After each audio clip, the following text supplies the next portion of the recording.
L'histoire que je vais vous raconter est celle d'un rêve. Oui, rêve, après une soirée de travail à préparer Pâques, mais rêve, ou tout simplement écho de Pâques.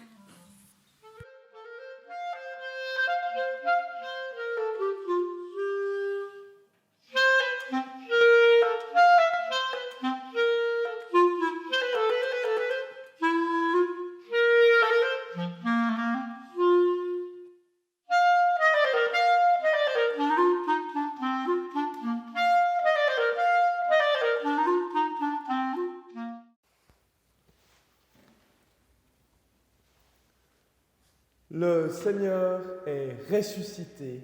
Alléluia. Il est vraiment ressuscité. C'est par la phrase « Le Seigneur est vraiment ressuscité », le Seigneur est ressuscité, il est vraiment ressuscité. Alléluia. Que nous ouvrons cette célébration de Pâques. Nous marquons ainsi le passage de la mort à la vie, de la tristesse à la joie. L'idée étant de reprendre cela toutes et tous, ensemble, d'une manière aussi joyeuse que possible, pour dire notre joie de cette bonne nouvelle, de la victoire de la vie sur la mort, du passage de la mort comme absolue à la mort comme quelque chose de relatif appelé à passer.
Il faudra encore du temps pour que les disciples, eux aussi, aient l'occasion de raviver leur mémoire. Il y a un processus à faire là qui n'est pas immédiat. Ce passage de la mort à la vie ne se fait pas d'un claquement de doigts dans l'esprit de ceux qui sont là. Il faut faire revivre la mémoire de ce qui a été vécu, faire ressusciter cette mémoire. Si on ne part pas de notre propre expérience, de nos souvenirs, de ce que nous avons vécu, alors comment remarquer des changements dans nos existences, même s'ils sont énormes ?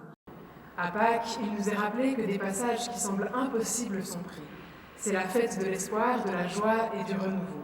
Et comme les premiers disciples, lorsque tout semble changer devant nos yeux, nous sommes appelés à faire mémoire des gens et des enseignements qui nous transforment, à faire mémoire et à chanter ces chemins parcourus dans nos vies et qui nous surprennent, nous déstabilisent. Ces chemins qui pourtant avancent, même si parfois nous avons l'impression qu'ils stagnent un peu. À Pâques, nous nous rappelons nos vies et la vie des générations passées, de leur chant d'espoir et de joie qui résonnent aujourd'hui encore en nous et dans le souffle de l'esprit. Marchons, dansons dans l'espoir d'un monde qui se renouvelle de jour en jour dans la lumière.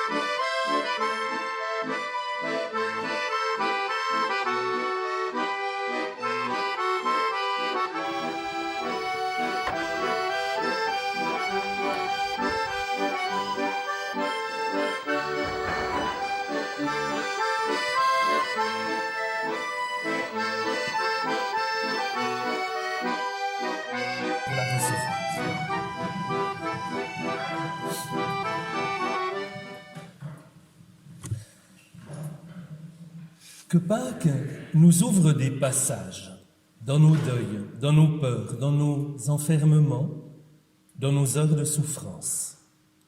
Que Pâques chante en nous l'espérance plus lumineuse que l'obscurité. Que Pâques nous recouvre du bien et de l'amour que Dieu nous offre en Jésus, traversant la mort pour la vie. Que Pâques nous emporte dans le printemps des recommencements. Dieu nous bénit, il nous offre la joie qui rend toute vie nouvelle. Amen.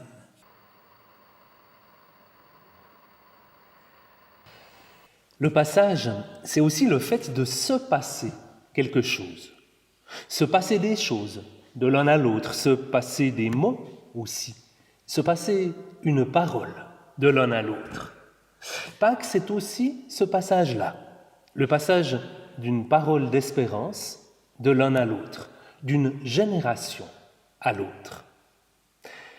Une parole d'espérance passée, transmise depuis des siècles, depuis ce matin-là, il y a bien longtemps, devant la pierre roulée du tombeau. C'est l'amour et non la mort qui a et qui aura le dernier mot.